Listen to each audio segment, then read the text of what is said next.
평강이 함께 하시기를 축복합니다.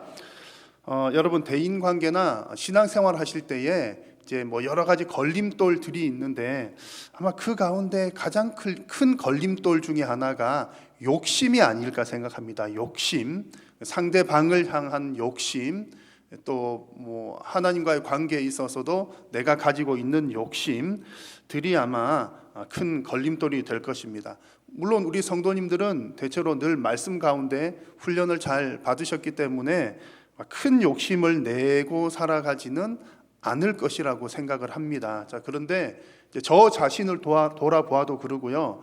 우리 믿는 성도들도 사실은 좀 위험한 요소들이 꽤 많이 있습니다. 특히 이제 우리 내면을 자세하게 들여다보면 우리는 종종 이런 가면을 쓴 채 이제 살아가는 거예요. 누구나 다 그런데 욕심이 분명히 내 속에 있는데 그것을 기대라고 하는 가면 뒤에 욕심을 감추고서 이렇게 살아가는 겁니다. 그러다 보니까는 그 욕심이라고 하는 그 욕심, 부정적인 의미에서 욕심, 이 긍정적인 의미에서의 기대라고 하는 것에 살짝 가려져서 뭐 욕심인지 아닌지 구분하지 못하는 경우들이 더러더러 있습니다. 이런 현상들은요, 우리 일상에서도 꽤 많이 경험을 하게 되는데 특히 여러분 가까운 가족들 사이에서도 그런 일들이 많습니다. 여러분 처음 이제 사랑하는 두 사람이 만나서 이제 가정을 이루게 되는데 처음 두 사람 만날 때 서로 여러분 어떤 얘기들을 주로 하십니까? 아마 우리 성도님들 대부분 이런 고백을 하셨을 것 같아요. 나는 이 세상에 다른 거 다 없어도 괜찮고 당신 한 사람만 있으면 난 괜찮아, 좋아. 그렇게 고백을 하셨을 거예요. 자, 그런데 막상 결혼을 해서 살다 보면 점점점 상대방에 대한 기대가 커져가죠. 기대가 커져가는 것이 처음에는 당신만 있어도 괜찮았는데 이제 기왕이면 당신이 돈을 좀 더 많이 벌어오면 좋겠고 이제 당신이 기왕이면 더 건강하면 좋겠고 기왕이면 나한테 더 잘해주면 좋겠고 그런 기대들이 생겨납니다. 그런데 그 기대는 사실은 나의 욕심이라는 거죠. 그 욕심인지 기대인지 구분을 하는 것은 그 기대가 채워지면 뭐 서로 간에 좋은 일이죠. 좋은 일이고 괜찮지만 만약에 그런 기대가 채워지지 못했을 때 내가 만약에 화가 난다. 그러면 그것은 좋은 의미의 기대가 아니라 부정적인 의미의 욕심이었더라 하는 겁니다. 그래서 사실은 기대하고 안 하고의 문제보다는 나의 욕심이 문제가 된다는 얘기죠. 신앙생활에서도 비슷합니다. 여러분 예수님 처음 믿으실 때 우리들 아마 거의 대부분 그런 고백하셨을걸요. 예수님, 나를 구원해 주신 그 은혜만 해도 감사합니다. 나는 예수님 한 분만으로 만족합니다. 그런 찬양 가사들도 얼마나 많습니까? 주님 한 분만으로 나는 만족해 찬양하고 경배하며 기뻐하였는데 세월이 지나면서 점점점 기대가 더 생겨납니다. 사실은 욕심이 생겨나는 거죠. 하나님이 이것도 더해 주시면 좋겠고 저것도 더해 주시면 좋겠고 아니 처음에는 나 혼자 볼 때는 괜찮았는데 어디 구역 예배 갔더니 어디 전도회 모임 갔더니 아무개 집사님은 뭐 더 잘되고 더 좋은 집에 살고 그러니까 나의 기대도 더 커져가고 그게 이제 긍정적인 면에서 기대이면 뭐 그냥 그런 여러분 기대를 품는 게 나쁜 것은 아닙니다. 그러나 그것이 내 욕심이 되었을 때는 하나님께서 그 기대를 채워주지 않았을 때 하나님으로부터 멀어지게 되더라는 겁니다. 그런 면에서 사실상 기대라고 하는 가면을 쓴 욕심이 우리들 속에 있더라 하는 얘기입니다. 자, 오늘은 종려주일인데요. 오늘 이 얘기를 드리는 것은 성경에 나오는 이 종려주일에 이제 예수님께서 왕으로 예루살렘에 입성하시는 장면입니다. 이제 그런 분위기 가운데에서 가졌던 수많은 사람들의 기대감도 이것과 비슷한 면이 있기 때문에 그렇습니다. 그래서 예수님께서 예루살렘으로 입성하시는데 예수님의 예루살렘 입성을 바라보는 하나님의 관점, 하나님의 기대와 그리고 많은 따르는 무리들이 가졌던 관점, 그들의 기대에는 온도 차이가 있었습니다. 그래서 오늘 이 종려주일 말씀을 살펴보시면서 나는 과연 하나님을 향해서 무엇을 어떻게 기대를 하고 있는지, 내가 어떤 욕심을 가지고 있지는 않은지, 또 혹은 내가 예수님에 대해서 정말 바른 신앙의 고백을 가지고 있는지 오늘 여러분의 신앙을 한번 또 되돌아보시고 확인하고 견고하게 다지는 시간이 되시기를 바랍니다. 자, 하나님께서 성도들을 향해서 가지시는 그런 어떤 바는 명확합니다. 우리가 가져야 될 것, 이제 하나님께서 기대하시는 것은 너무나 명확한데, 그것은 예수님을 왕으로 인정하는 것, 그리고 영원한 하늘의 것에 궁극적인 소망을 두고 살아가는 것을 우리 하나님은 원하시고 성도들이 마땅히 해야 될 일입니다. 그래서 성경의 모든 이야기들은 예수님에게로 초점이 맞추어져 있습니다. 예수가 왕이다, 예수님이 왕이시다라고 하는 내용이 모든 성경의 내용입니다. 예수님께서 이 땅에 살아가시는 동안 그 공생의 기간 동안에 하셨던 사역들도 예수님이 왕이 되심을, 예수님께서 하나님이 되심을 보여주신 내용들입니다. 그 가운데 특별히 이제 공생의 마지막 부분, 오늘 본문 이후에 해당되는 내용들입니다. 마지막 부분에서 이제 그것을 더욱더 부각을 시켜 주십니다.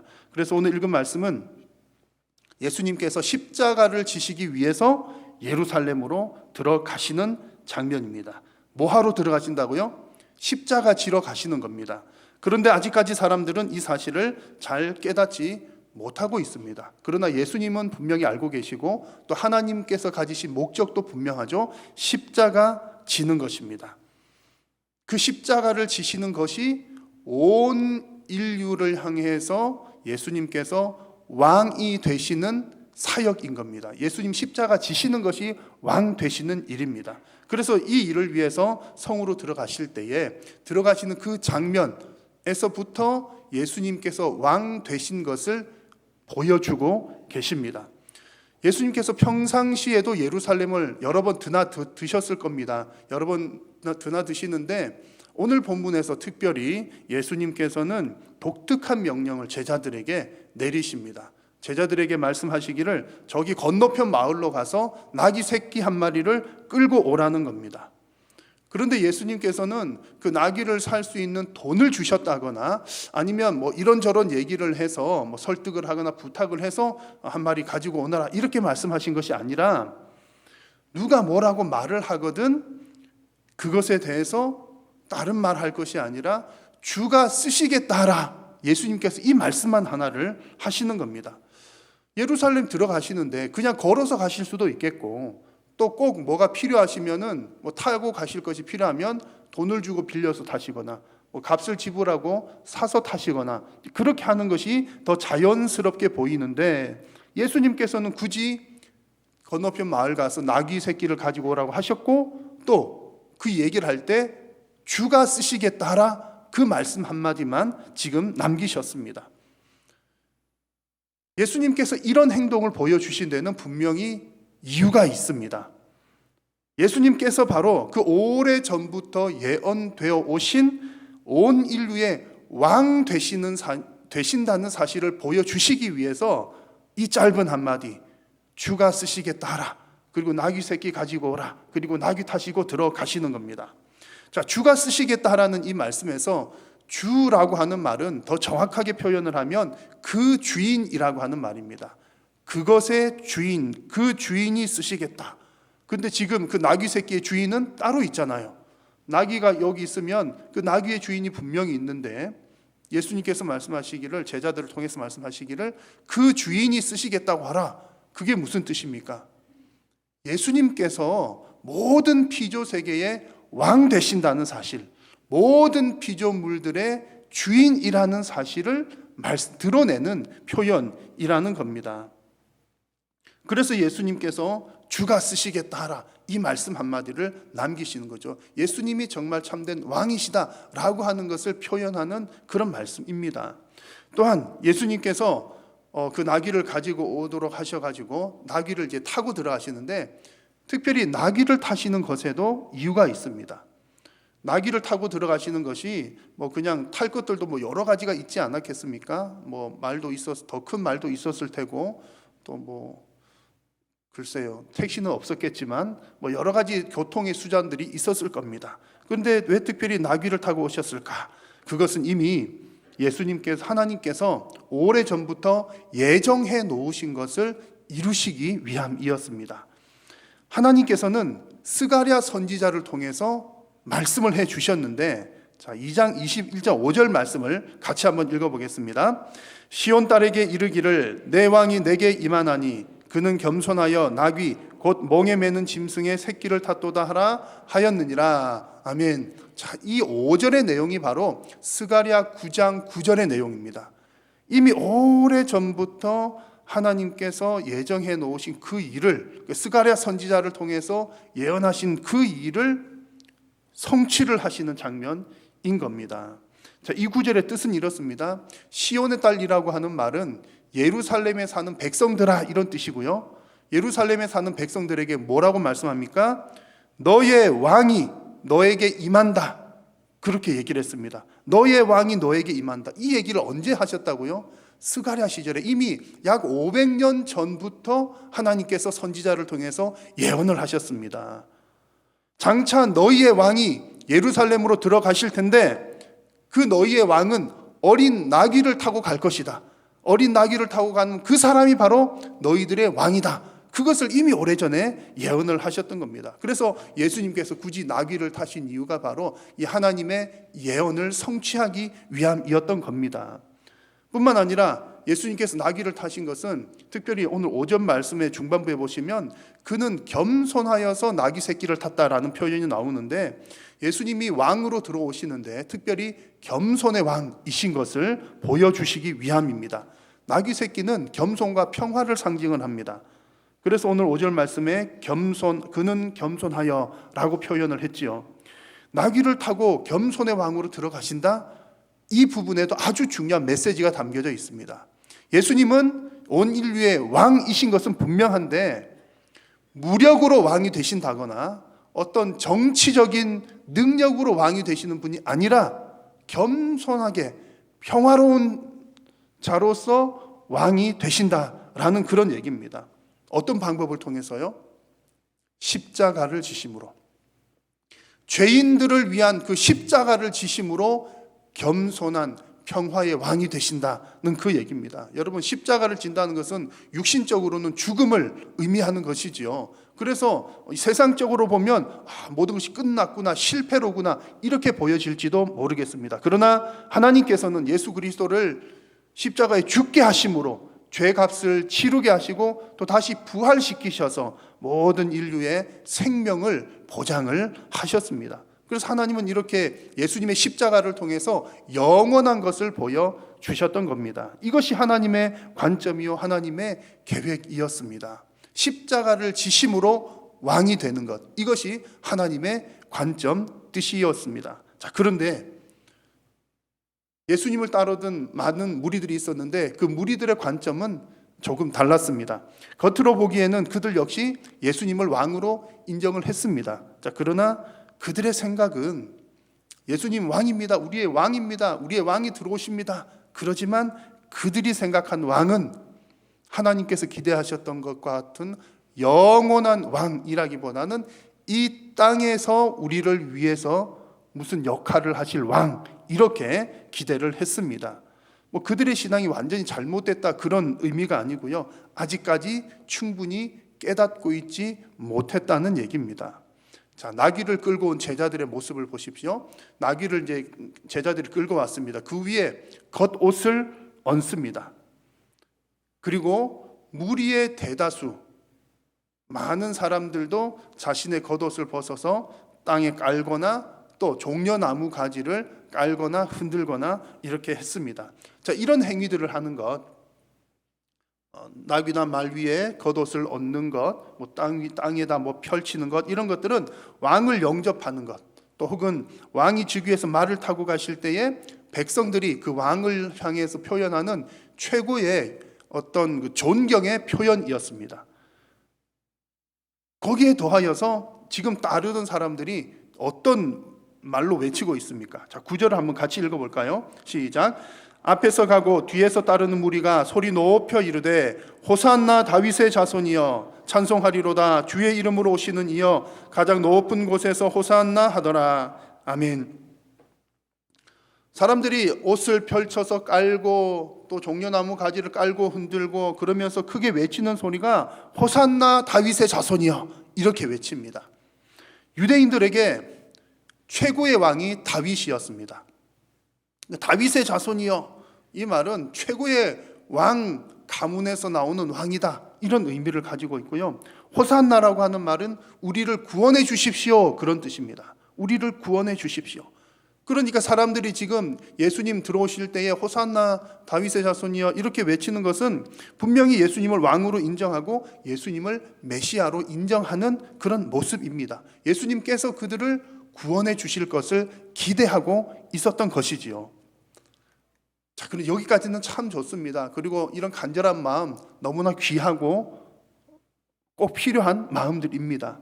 자, 그런데 이제 우리는 성경에 뭐 지금 이 장면뿐만 아니라 뒷부분의 장면까지도 잘 알고 있잖아요. 같이 이렇게 통합적으로 보면 그들이 기대하는 그 마음 속에는 하나님의 기대하시는 것과는 다른 부분들이 있었음을 알 수가 있는 겁니다. 하나님의 기대는 예수님을 향한, 예수님의 사역을 향한, 또 성도들을 향한 하나님의 기대는 하늘의 영원한 것에 소망을 품고 또 영원한 왕으로 예수님이 세워지시는 것인데, 지금 사람들의 기대는 거기에 못 미치는 겁니다. 영원한 하늘에 있지 않고 그들의 기대는 그 짧은 그들 시대의 땅에 있었던 겁니다. 아직까지 깨달음이 없어서 그럴 수도 있고 땅에 대한 소망이 더 커서 그럴 수도 있겠습니다. 그래서 나중에 어떻게 됩니까? 지금 호산나 호산나 이렇게 외치던 그들의 함성이 나중에 뒤에 가서는 머지않아서 예수를 십자가에 못 박으소서, 예수를 십자가에 못 박으소서라고 하는 그 반대자들의 함성에 묻히고 말았습니다. 요한복음 19장에 보니까 그런 내용이 나와요. 대제사장들과 아랫사람들이 예수를 보고 소리질러 이르되 십자가에 못 박으소서, 십자가에 못 박으소서. 예수님께서 빌라도 앞에 섰을 때에 오갔던 그런 대화 중에 하나입니다. 사람들은 지금 예수님께서 로마의 세력으로부터 우리를 구원해 주기를 기대했는데, 지금 예수님은 십자가에 그 로마에서 가장 나쁜 죄인들, 질 나쁜 죄인들을 처형하는 그 십자가에, 로마에 의해서 십자가에 달려 돌아가는 그 모습을 보면서 많은 사람들이 예수님으로부터 마음이 돌아섰던 겁니다. 하나님의 관점을 이해하지 못하고 하나님의 관점과 달랐기 때문입니다. 예수님의 십자가를 아직 깨닫지 못했기 때문이죠. 자, 여러분들은 예수님을 영접하실 때에 어떤 왕으로 영접하셨습니까? 여러분의 영생을 책임지는 왕으로 영접하셨습니까? 아니면 이 땅을 사는 동안에 나를 도와줄 분이 필요하니까 내가 이 땅에 80년, 100년 사는 동안에 나를 좀 도와줄 왕으로서 예수님을 영접하셨습니까? 물론 성삼위 하나님은 우리가 이 땅 가운데 살아가는 동안에도 우리를 도와주십니다. 성령님 지금께서 함께하고 계시고요. 예수님께서도 따르는 무리들의 병도 고쳐주시고 먹을 것도 주시고 그들의 생활도 책임을 져 주셨습니다. 분명히 이 땅의 문제들도 하나님 손에 달려 있습니다. 전혀 상관없다는 얘기가 아닙니다. 자, 그러나 궁극적인 목표 지점을 우리는 분명하게 알아야 합니다. 땅의 문제를 해결하는 데만 급급할 것이 아니라 영생을 바라보는 것이 필요합니다. 하나님께서 성도들의 이 땅의 문제를 해결해 주시는 이유는 영원한 생명을 향해 나아가라고, 영원한 생명을 위해서 우리들의 땅의 문제도 도와주시고 풀어주시고 우리로 하여금 시험에 들지 않게 하시는 것입니다. 그래서 이 사실을 우리가 만약 깨닫지 못한다면 그 예수님 당시에 호산나 외쳤던 사람들이 예수를 십자가에 못 박으소서라고 하는 그들의 군중들의, 그렇게 외쳤던 군중들의 함성 속에 합류되었던 것처럼 우리들의 믿음도 흔들릴 수가 있습니다. 지금 우리도 그 예수님께서 우리에게 영생을 주시는 분이다 라고 하는 사실을 깨닫지 못하면 교회 바깥에서 예수가 어디 있냐 이러고도 교회가 뭐 하나님을 믿는 집단이냐 뭐 어쩌냐 하는 그들의 함성 속에 우리들의 믿음도 흔들려질 수가 있다는 이야기입니다. 여러분, 땅의 관점이 아닌 하늘의 관점으로, 군중들의 관점이 아닌 하나님의 관점으로 여러분의 신앙을 승리로 이끌어 가시기를 축복합니다. 우리 교회 비전이 무엇인지 잘 아시죠? 우리 교회 비전은 반석 위에 세운 교회입니다. 나의 신앙과 우리 신앙 공동체가 반석 위에 세워진다는 것은 예수님에 대한 바른 신앙 고백이 있다는 그런 얘기입니다. 바른 신앙 고백이 반석 위에 세우는 것의 가장 근본입니다. 베드로가 예수님을 향해서 주는 그리스도시요 살아계신 하나님의 아들이십니다 라고 고백을 했을 때에, 대답을 했을 때에 예수님은 베드로를 향해서 이렇게 말씀을 하셨습니다. 같이 한번 읽어볼까요? 또 내가 너에게 이르노니 너는 베드로라. 내가 이 반석 위에 내 교회를 세우리니 음부의 권세가 이기지 못하리라. 아멘. 자, 예수님이 말씀하신 이 반석이 무엇입니까? 이 반석 위에 내가 교회를 세우겠다. 이 반석이 바로 베드로의 신앙 고백입니다. 주는 그리스도시요 살아계신 하나님의 아들입니다 라고 하는 그 신앙 고백 위에 교회를 세우겠다는 얘기죠. 그러므로 바른 신앙 고백을 가진 사람이 바로 반석 같은 신앙을 가진 사람입니다. 바른 신앙 고백을 가진 교회가 바로 반석 위에 세운 교회입니다. 여러분, 다른 것이 아닙니다. 바른 신앙 고백이 가장 우선적으로 필요한 든든한 기초돌입니다. 반석 위에 세운 신앙이 중요한 이유는요, 모래 위에 세운 신앙도 있기 때문에 그렇습니다.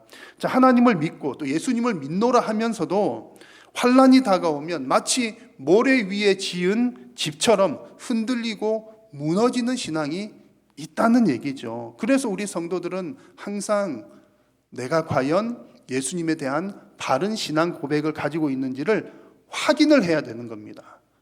계속해서 확인을 해야 되는 거예요. 예수님이 진짜 나의 왕이신가? 아니면 내가 다른 거 뭐를 왕으로 삼고 살아가고 있지는 않은가? 여러분, 이 질문은 자녀들을 향해서도 계속 해야 됩니다. 이제 과거에는 주로 우리가 믿음 확인할 때 너 지금 당장 죽으면 천국 갈 수 있냐? 이런 질문들을 했습니다. 그런 질문도 좋은 질문이고요. 나를 향해서도 내가 지금 당장 죽어도 천국을 가는가? 가야지. 어떻게 갈 수 있는가? 그렇게 이제 묻고 하다 보면 예수님이 나의 영혼을 살려주신 왕이시기 때문이지, 내가 그것을 믿기 때문이야, 예수님께서 십자가에서 날 위해 죽으셨기 때문이야, 그런 답이 나오는 겁니다. 이 바른 신앙 고백 가지고 있느냐가 중요합니다. 그래서 예수님께서 제자들에게 너희는 나를 누구라고 하느냐 그렇게 물으셨던 것처럼 성도들도, 여러분들도 자기 자신을 향해서 나는 예수를 누구라고 고백하고 있는가를 날마다 대답해 보아야 합니다. 오늘 성경 이 흐름에 보니까 이렇게 무리가 줄지어 들어올 때에 예수님에 대해서 이는 누구냐라고 묻는 사람들이 있었습니다. 이는 누구냐? 예수님께서 성으로 들어가실 때 이제 무리들이 앞뒤로 이렇게 가면서 들어갈 때에 온 성이 소동했더라 그랬습니다. 왜 소동했느냐 하면 이런 이유 때문입니다. 사람들이 들어갈 때 뭐라고 외쳤다고요? 호산나 다윗의 자손이여, 이렇게 외쳤거든요. 예수님의 무리들이 쭉 들어왔는데 호산나 다윗의 자손이여 그러니까는 그런 소리 들었던 성 안에 있던 사람들이 듣고서 뭉성뭉성 떠들썩 했다는 얘기입니다. 왜 그런 거 하니? 이 호산나 다윗의 자손이여라고 하는 말은, 이 표현은 유대인들에게 있어서는 아주 귀를 솔깃하게 하는 말이었기 때문에 그렇습니다. 자, 지금 예수님께서 예루살렘 성으로 입성하시는 이 시점은 유월절을 약 일주일 정도 앞둔 그런 시점이었습니다. 이제 한 일주일 6일 정도 후면 이제 예수님께서 십자가에 죽으시고 그 다음에 이제 유월절이 곧 다가오게 되는데, 이 시기에는 이제 각 지역에 흩어져 있던 경건한 유대인들이 이 유월절을 지키기 위해서 예루살렘으로 다시 모이는 시기인 겁니다. 그러니까 예루살렘에 사람들이 이제 유대인들이 왔다는 것은 거기 온 사람들은 이제 경건한 사람들이었다는 거죠. 대략 약 200만 명, 300만 명 정도가 모였다고 합니다. 대단히 많이 모인 겁니다. 자, 이 사람들은 하나님을 믿는 경건한 사람들이었기 때문에 늘 우리를 구원할 메시아가 언제 오시나 그런 소망을 가지고 있던 사람들이었습니다. 그런 소망을 가지고 지금도 유월절을 지키려고, 유월절은 뭐 하는 절기입니까?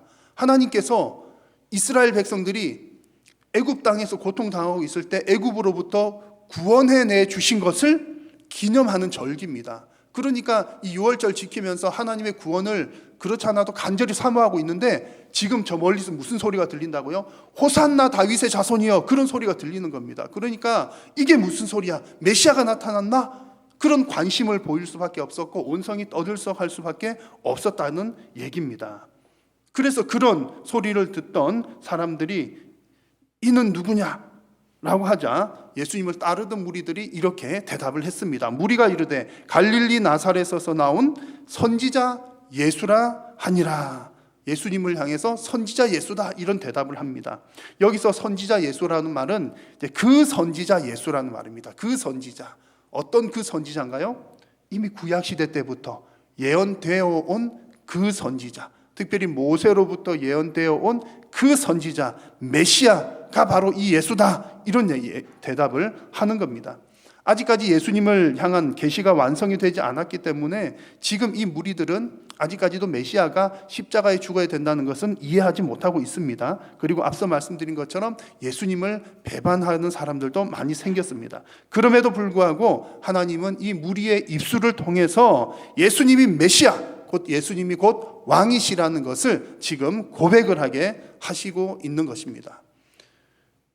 그때로부터 약 2000년이 지난 지금 이 시점에서 누군가가 여러분을 향해서 이는 누구냐라고 묻는다면 여러분 무엇이라고 대답하시겠습니까?